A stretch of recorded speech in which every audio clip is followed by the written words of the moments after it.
మిగిలిన వానరులు అక్కడ ఉన్నారు. దక్షిణ దిక్కుకు వెళ్ళవలసినటువంటి వానరులలో ఉన్న హనుమని సుగ్రీవుడు వెనక్కి పిలిచారు. పిలిచి హనుమతో అంటున్నారు. ఈలోగా రామచంద్రమూర్తి అడిగారు, నాకు చాలా ఆశ్చర్యంగా ఉంది, నీకు ఈ భూమండలం అంతా ఇన్ని ప్రాంతాలు ఎలా తెలిసాయని అడిగారు. గట్టిగా చెప్పకూడదు రామా, నన్ను వాలి చంపడం కోసమని వెంట తిరిగినప్పుడు 4 మంత్రులతో కలిసి భూమండలం అంతా పారిపోయాను, అప్పుడు చూశాను ఇవన్నీ. ఆయన ఎంత బలవంతుడో చూడండి పారిపోవడంలో కూడా. చిట్ట చివరికి హనుమ నాతో చెప్పారు, ఎంతకాలం ఇలా పరిగెడతావు, ఋష్యమూక పర్వతం మీదకైతే వాలి రాలేడు, అందుకని అక్కడ ఉండు అని చెప్పారు. అప్పటి నుంచి ఋష్యమూక పర్వతం మీద ఉంటున్నాను, అందుకని నాకు ఈ భూమండలం గురించి జ్ఞానం కలిగింది అని చెప్పారు. తర్వాత హనుమని పిలిచారు.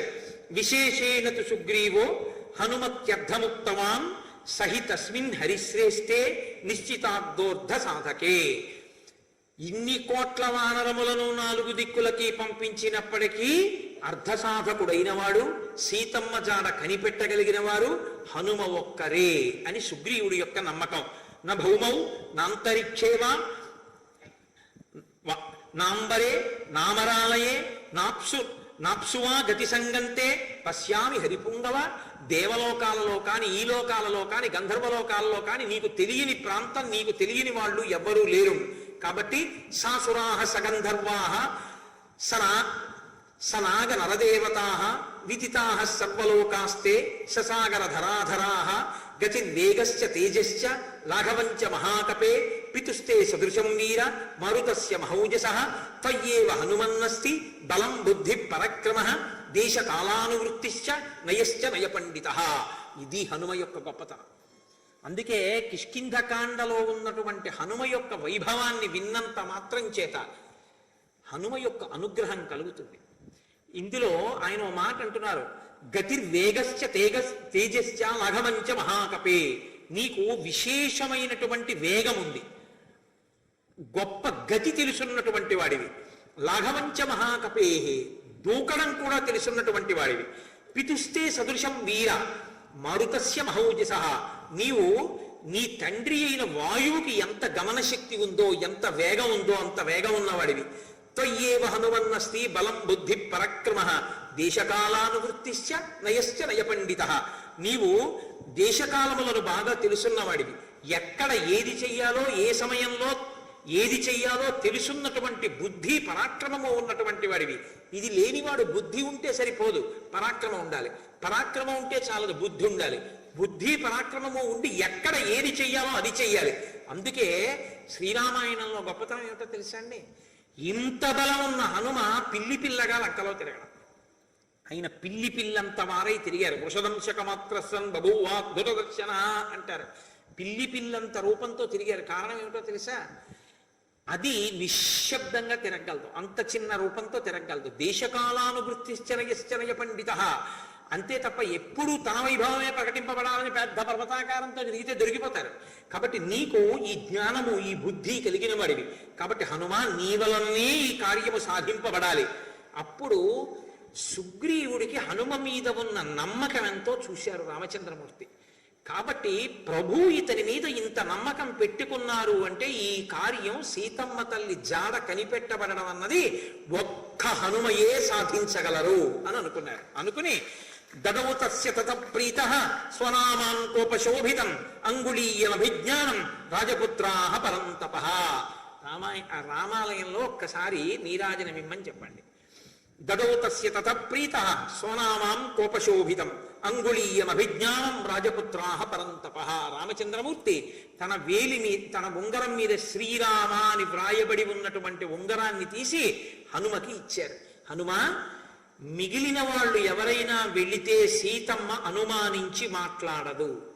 ఈ నా ఉంగరం నీ చేతిలో ఉన్న కారణం చేత. సుందరకాండలో ఈ ఉంగరం అమ్మవారి కేశభూషణం ప్రధాన పాత్ర పోషిస్తాయి. ఈ ఉంగరం అనుకోకండి, ఉంగర దర్శనమే రామదర్శనం సీతమ్మకి. గొప్ప ఉపశాంతినిస్తున్న ఉంగరం రాముడి చేతి నుంచి హనుమ చేతిలోకి వెళ్ళడం రామాయణంలో ఒక అద్భుత ఘట్టం. అన్ని కోట్ల వానరములు ఎడుతున్నా ఆయన ఉంగరాన్ని పుచ్చుకున్న ఏకైక వ్యక్తిగా గౌరవాన్ని పొందినటువంటి మహాప్రాజ్ఞుడు.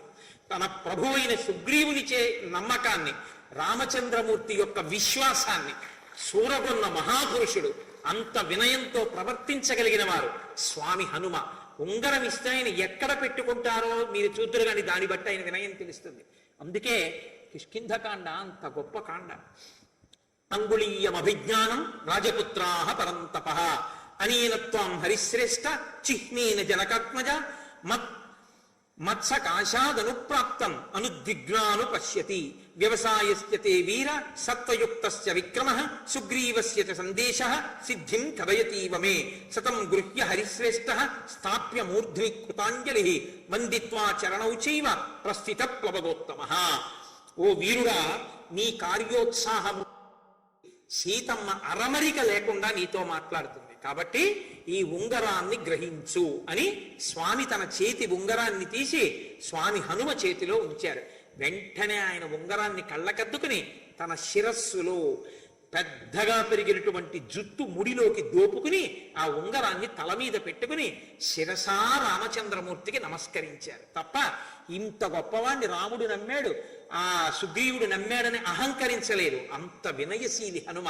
అందుకే ఈ ఘట్టం రామచంద్రమూర్తికి, సీతమ్మకి, అందరికీ రామాయణంలో గొప్ప మంగళం వైపుకి తిరుగుతున్నటువంటి ఘట్టం ఇదంతా. ఇంకా కాబట్టి ఇప్పుడు పట్టుకుని బయలుదేరారు.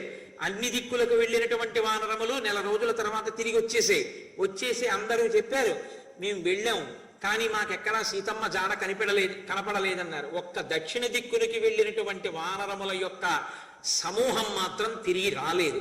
వాళ్ళు అలా వెడుతుండగా ఒక నిర్జనమైన ప్రదేశం కనపడింది దక్షిణ దిక్కున. కండువు అన్న మహర్షి యొక్క 16 సంవత్సరముల కుమారుడు ఒక వనంలో మరణించాడు. ఆయనకి కోపం వచ్చి నా కుమారుడు ఇక్కడ మరణించాడు కనుక ఇక్కడ జనవాసము ఉండకుండుగాక అని శపించారు. అందుకని అక్కడ ఏమి ప్రాణులు లేవు. వాళ్ళ వనంలో తిరుగుతున్నప్పుడు వాళ్ళకి మిక్కిలిగా దాహం కలిగింది. అక్కడ ఒక రాక్షసుడు కనపడితే రావణుడు అనుకుని అంగదుడు మర్దించాడు. ఆయన నెత్తురు కప్పుకుని మరణించాడు.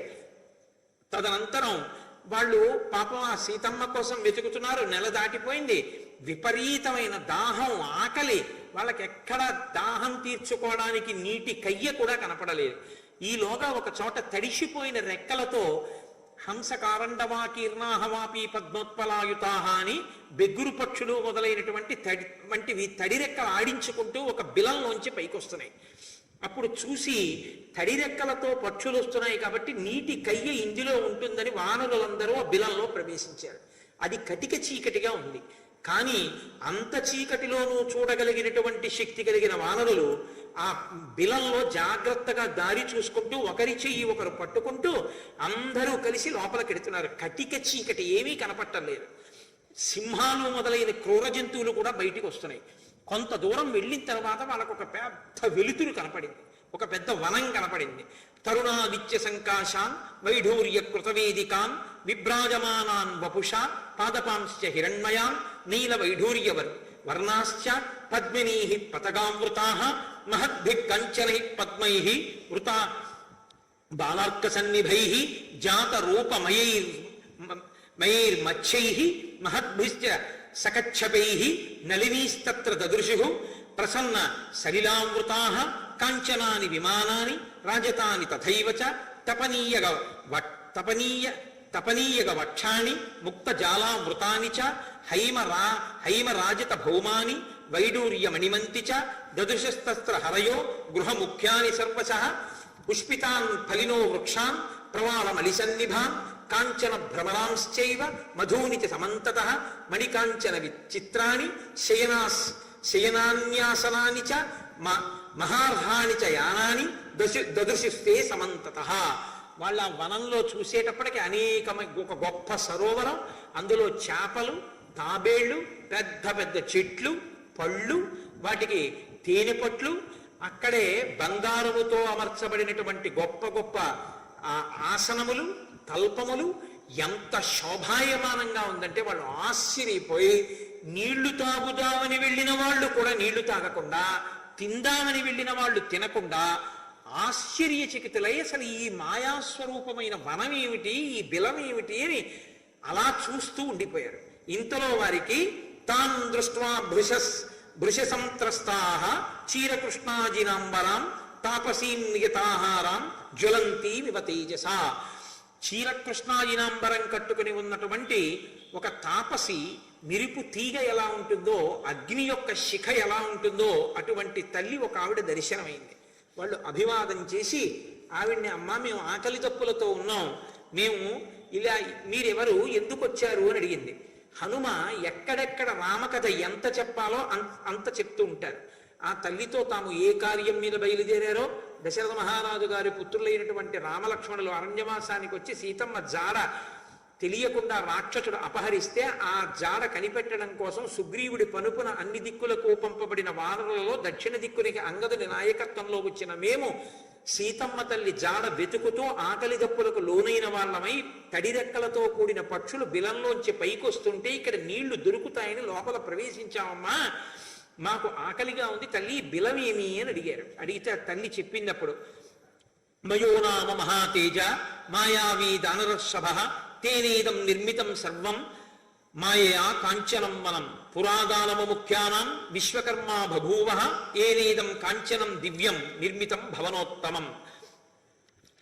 ఆయన శతవర్ష సహస్రాణి తపస్వా మహామనే పితామహాత్వరం లేభే సర్వం ఔషనసం ధనం దుహితా మేరుసావర్ణే అహం తస్యాహ స్వయం ప్రభా ఇదం రక్షామి భవనం హేమాయా వానరోత్తమ మమ ప్రియసఖీ హేమ నృత్తగీత విశారద తయా దత్తవరా చాస్మి రక్షామి భవనోత్తమం అని ఆ తల్లి ఆ బిలం యొక్క రహస్యాన్ని చెప్పింది. ఇక్కడ పూర్వం ఒక దానవరాజు అయినటువంటి మయుడు అనబడేటటువంటి ఆయన ఉండేవాడు. ఆయన బ్రహ్మగారి గురించి గొప్ప తపస్సు చేశాడు. బ్రహ్మగారు ప్రత్యక్షమై నీకేం కావాలి అని అడిగాడు. ఆయన నాకు గొప్ప శిల్పశాస్త్రం రావాలి అన్నాడు.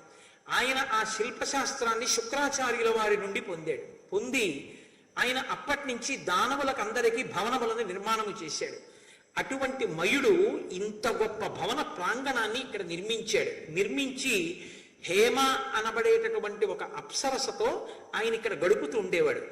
ఆయన ఆ అప్సరస యందు అనురక్తి కలిగి ఉండడాన్ని సహించినటువంటి ఇంద్రుడు ఆ మయుణ్ణి సంహరించాడు. ఆ మయుడు ఈ భవన ప్రాంగణాన్నంతటినీ హేమకిచ్చాడు. హేమ స్వర్గలోకానికి వెడుతూ దీనికి కాపుగా నన్నుంచింది. నా పేరు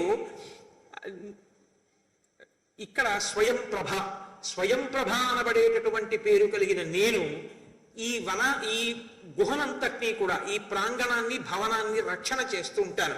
నేను మేరుసావర్ణి యొక్క కుమార్తెని అని చెప్పి ఇమాన్యభ్యవహార్యాణి మూలాని చ ఫలాని చ భుక్త్వా పీత్వా చ పానీయం సర్వం మే వక్తుమర్హత. మీరు ఇక్కడ ఉన్నటువంటి ఈ కందమూలాల్ని తిని నీరు తాగండి అని ఆ వచ్చినటువంటి వానరములకు పెట్టింది. ఆయన ఆ వచ్చినటువంటి వాళ్ళందరూ ఆ పళ్ళు తాగి, ఆ పళ్ళు తిని, కందమూలములను తిని నీళ్లు తాగి ఉపశాంతి పొందారు. అమ్మా మేము ఇప్పుడు బయటికి వెళ్ళిపోతామమ్మా, సీతాన్వేషణం చెయ్యాలి అన్నారు. అంటే ఆ తల్లి అంది, ఈ బిలంలోకి రావడమే కానీ మళ్ళీ వెళ్ళడం ఉండదు.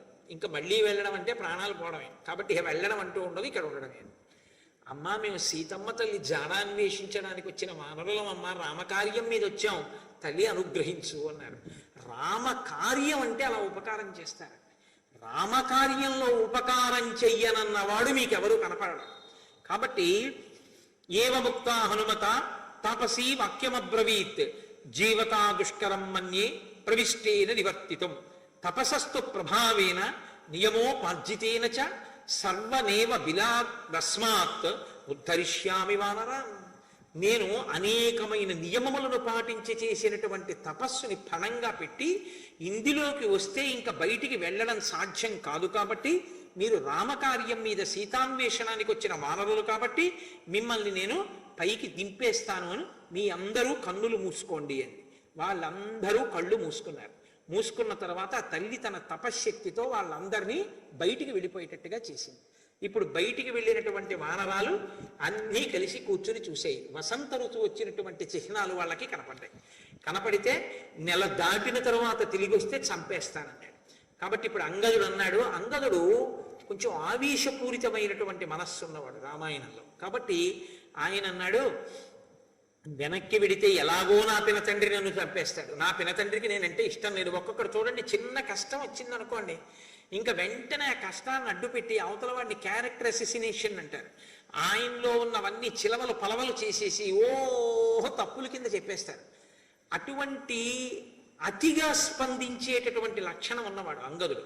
కాబట్టి నచాహం యవ్వరాజ్యేన సుగ్రీవేణాభిషేచిత నరేంద్రానాభిషిక్తోస్మి రామేణా క్లిష్టకర్మణ. అసలు సుగ్రీవుడు నాకేం యవరాజ్య పట్టాభిషేకం చేయలేదు. రామచంద్రమూర్తి చెప్పారు నాకు యవరాజ్యం ఇమ్మని, అందుకునిచ్చాడు. మా పినతండ్రికి నేనంటే ఇష్టం లేదు, నేనన్నా నా తండ్రి అన్నా ఆయనకి ఇష్టం లేదు. అటువంటి వాడు నన్ను ఎప్పుడు చంపుదామా అని చూస్తున్నాడు. ఇప్పుడు ఇంకా నెల అయిపోయిన తర్వాత వెనక్కెడితే నన్ను బతకలిస్తాడా? ఎలాగో చంపేస్తాడు. నపూర్వం బద్ధవైరోమాం రాజా దృష్ట్వా వ్యతిక్రమం ఘాతయిష్యతి దండేన తీక్ష్ణేన కృత నిశ్చయ. కాబట్టి నన్ను ఎలాగో చంపేస్తాడు. కాబట్టి తిరిగి వెళ్ళడం ఎందుకు? వెళ్లకుండా ఇదిగో ఇక్కడ సముద్రం కనపడుతోంది కదా, ఈ సముద్రంలో పడిపోయి నేను ప్రాణాలు విడిచిపెట్టేస్తాను అన్నాడు. అందరం విడిచిపెట్టేద్దాం, నన్నేమిటి అందరినీ చంపేస్తాడుగా, ఎందుకు తిరిగి వెళ్ళడం? కాబట్టి వెళ్ళద్దే సుగ్రీవుడి దగ్గరికి అన్నాడు. తారుడన్న వానరుడు లేచి అన్నాడు, నిజమే అంగదుడు చెప్తున్నది, మనం వెనక్కి వెళ్లే కన్నా ఈ బిలంలోకి ఎవరూ ప్రవేశించలేరు. కాబట్టి మనం హాయిగా మళ్ళీ బిలంలోకి వెళ్ళిపోయి అక్కడ ఆ స్వయం ప్రభా బిలంలో చక్కగా అన్ని కందమూలాలు దొరుకుతున్నాయి, తేనె దొరుకుతోంది, నీళ్లు దొరుకుతున్నాయి. సుఖంగా అక్కడే ఉందాం, అక్కడే తిందాం, అక్కడే తాగుదాం, ఎప్పుడు చావొస్తే అప్పుడు తాగుదాం, తప్ప వెనక్కి వెళ్ళి చావమని ఎవడు చెప్పాడు? కాబట్టి అందరం ఇందులోకి వెళ్ళిపోదాం అన్నారు. వానరులు కదండి, చపల చిత్తులు. అందరూ నిజమే అంటే నిజమే అన్నారు. రండి మళ్ళీ వెళ్ళిపోదాం స్వయం ప్రభాబిలంలోకి, సంతోషంగా ఉందాము అన్నారు. అలా వాళ్ళు సంతోషంగా ఉందాము అనుకున్నారన్న సంతోషకరమైన ఘట్టం దగ్గర ఇవాళ ఉపన్యాసాన్ని పూర్తి చేస్తాను.